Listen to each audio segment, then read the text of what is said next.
गुरगावमधील मेदांता हॉस्पिटलचा एअर ॲम्ब्युलन्सचा बँकॉकजवळ अपघात झालेला आहे।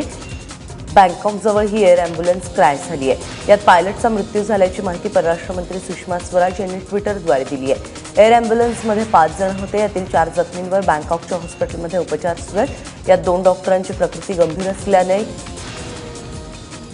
सुषमा स्वराज यांनी ट्विट करून माहिती दिली। त्यांना लवकरात लवकर मदत पोहोचवली जाईल असंही सुषमा स्वराज यांनी स्पष्ट केलं आहे।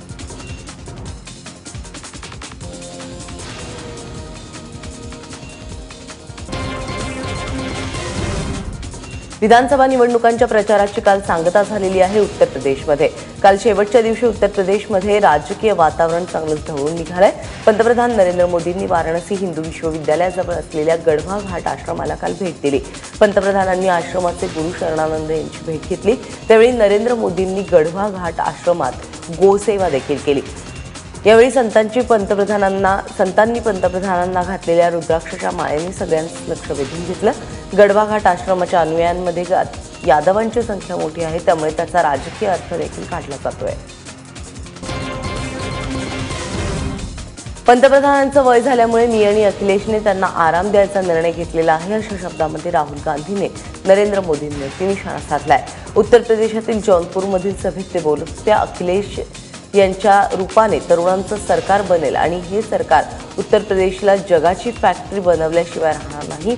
इथे निर्मित झालेली प्रत्येक वस्तू जगभरात मिळेल आणि या वस्तूंवरती मेड इन उत्तर प्रदेश हे वाक्य अभिमानानं झळकेल असा विश्वास राहुल गांधींनी व्यक्त केला।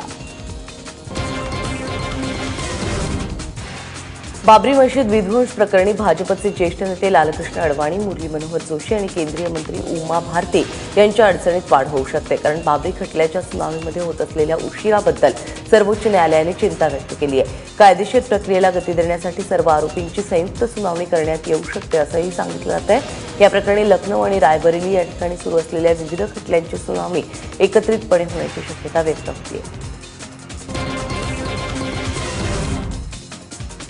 पाण्याच्या बाटलीसाठी मॉल थिएटरमध्ये होणारी अवाच्या सव्वा लूट आता थांबणार आहे, कारण सर्वच ठिकाणी मिनरल वॉटरची बाटली एकाच किमतीमध्ये मिळणार अशी घोषणा केंद्रीय अन्न पुरवठा मंत्री रामविलास पासवान यांनी केली आहे। यापूर्वी एअरपोर्ट, काही मॉल्स, त्याचबरोबर हॉटेल्स, चित्रपट या ठिकाणी पाण्याच्या बाटलीसाठी मोठी रक्कम मोजावी लागायची, त्यावर कुठलेही नियंत्रण नव्हतं। आता मात्र केंद्र सरकारची यावर नजर असणार आहे, त्यामुळे सर्वसामान्यांची होणारी लूट थांबेल अशी अपेक्षा आहे।